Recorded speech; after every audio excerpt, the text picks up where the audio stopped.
Em nome de Jesus. Amém. Ver alguém doente, enfermo, não é nada fácil. Quem é que gosta de ver alguém sofrendo com alguma enfermidade?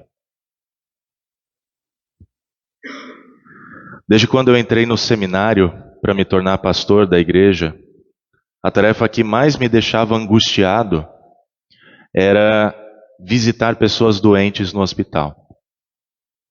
Principalmente aqueles que estavam com uma doença terminal. Na capelania hospitalar, nós recebíamos uma relação de pessoas e o quarto em que elas estavam para fazer visitas. E algumas vezes acontecia de visitarmos a mesma pessoa nas semanas seguintes para ver como é que estava o quadro dela e acompanhar a pessoa espiritualmente. Nós ficávamos contentes quando a pessoa recebia alta hospitalar, mas a tristeza batia quando ficávamos sabendo que a pessoa com quem conversamos tinha falecido. Em algum momento da vida, nós vamos passar pela tristeza que a morte traz consigo. Isso é inevitável. Mas talvez um dos piores chega para nós e diz que não há mais nada que possa ser feito. E por isso nós devemos nos despedir da pessoa que nós amamos. No evangelho de hoje, nós temos o relato de uma menina de apenas 12 anos, tendo a sua vida encurtada por alguma doença incurável, e um pai totalmente aflito por não conseguir fazer nada para salvar a vida da sua filha. E no meio dessa história nós temos uma mulher que sofria de uma hemorragia por 12 anos e já havia tentado de tudo para ser curada. 2 casos em que a medicina já tinha decretado que nada mais podia ser feito para salvá-las. 2 casos em que a única esperança de cura era aquele homem de Nazaré, que tinha poder para acalmar tempestades, para expulsar demônios e curar pessoas das suas enfermidades. Jairo, o líder da sinagoga da cidade, pessoa conhecida entre os judeus, vai até Jesus e se prostra aos seus pés diante de uma multidão, clamando por misericórdia, para que ele salvasse a vida da sua filhinha. Ele confiava que se Jesus impusesse as mãos sobre ela, ela voltaria a viver bem. E Jesus foi com ele.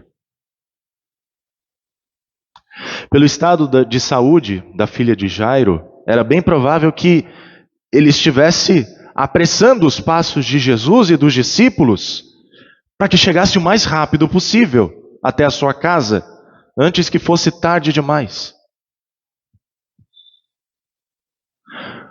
Porém, no meio do caminho, uma mulher toca em Jesus e dele sai poder.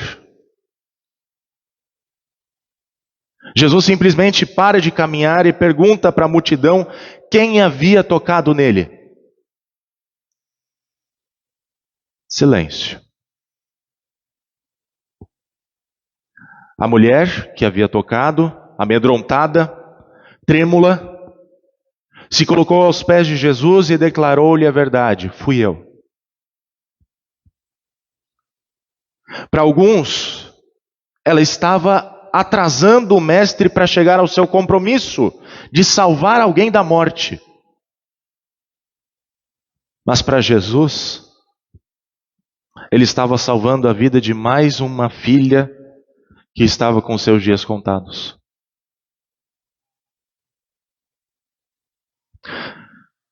Quanto tempo se passou aqui, nessa cena?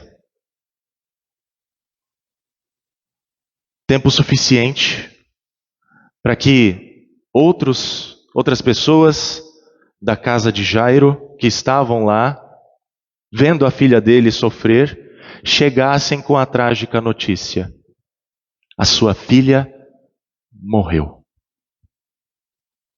Por que você ainda incomoda o mestre?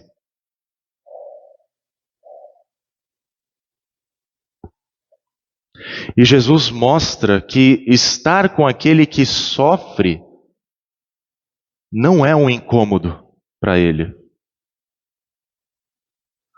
Diante da tristeza e das lágrimas causadas pela morte, Jesus afirma: não tenha medo. Apenas creia. E Jesus continuou a sua caminhada até a casa de Jairo para realizar um dos seus feitos mais impressionantes. Mostrar que para ele a morte não passa de um sono. Porque ele tem poder de ordenar que os mortos se levantem e voltem a viver. Para Jesus, o que aconteceu no meio do caminho com a mulher que foi curada não foi um atraso, mas uma maneira de ensinar que enquanto nós caminhamos com os que sofrem, nós precisamos ter paciência, porque as coisas acontecem no tempo de Deus e da maneira como Ele acha que deve acontecer.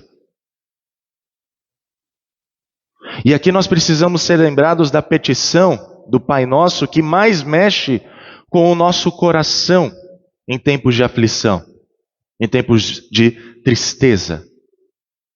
Seja feita a tua vontade.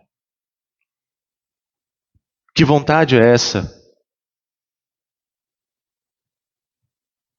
Não tenha medo. Apenas creia.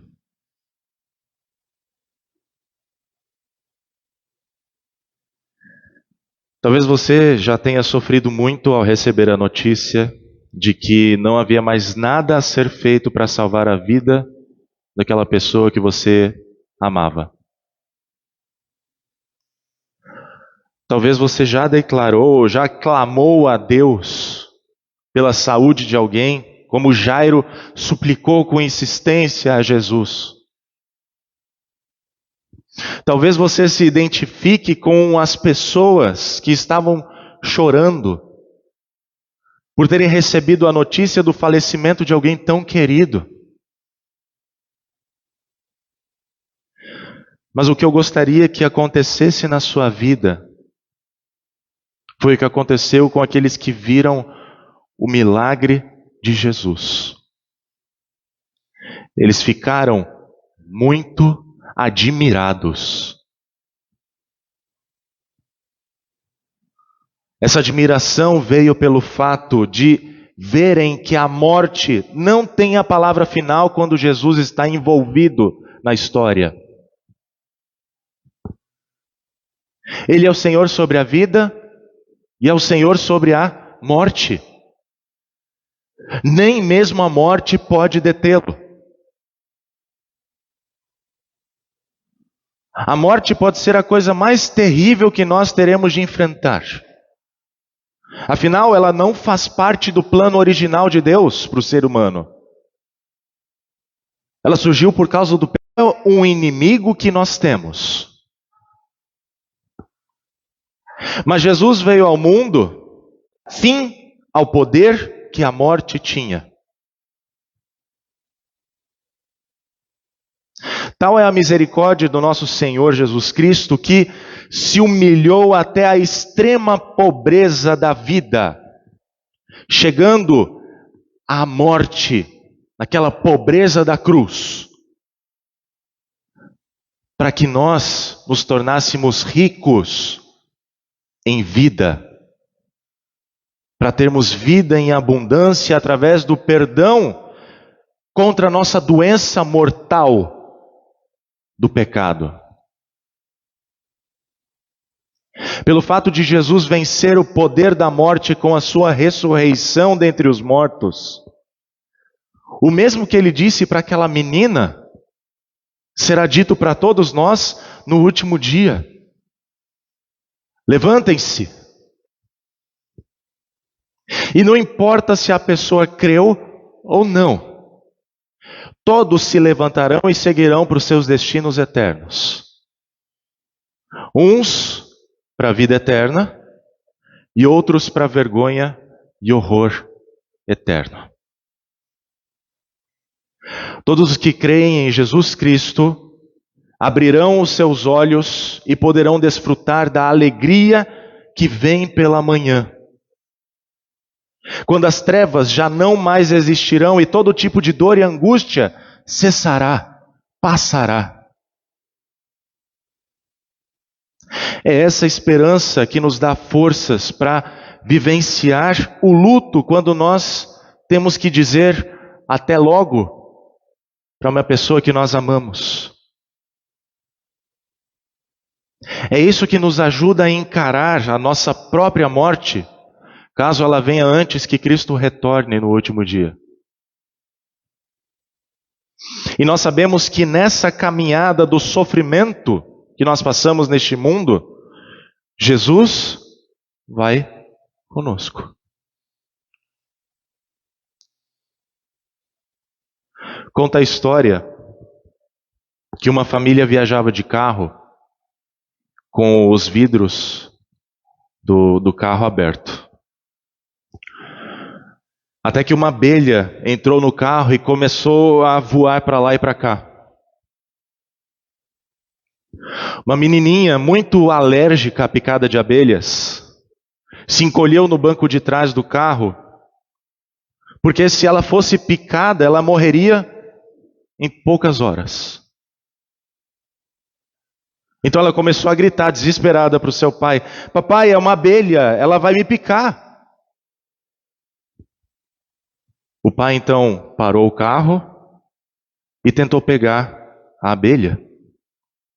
Quando ela pousou no para-brisa do carro, ele simplesmente prendeu a abelha com as suas mãos.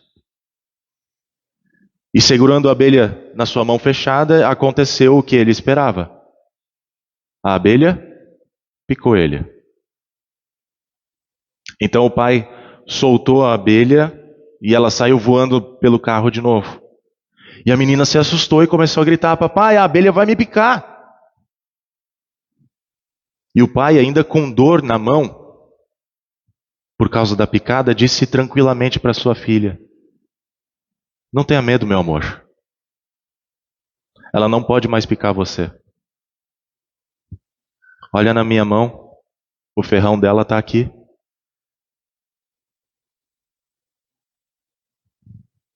Foi isso que aconteceu com a morte.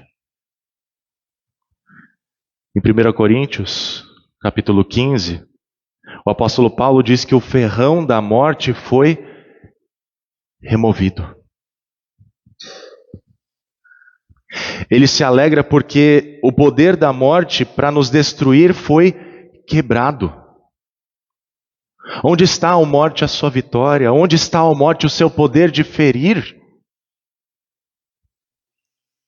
Como o pai naquele carro, Jesus nos diz: olha para as minhas mãos. E nós vemos as marcas da picada, dos pregos, o ferrão da morte e do pecado nele.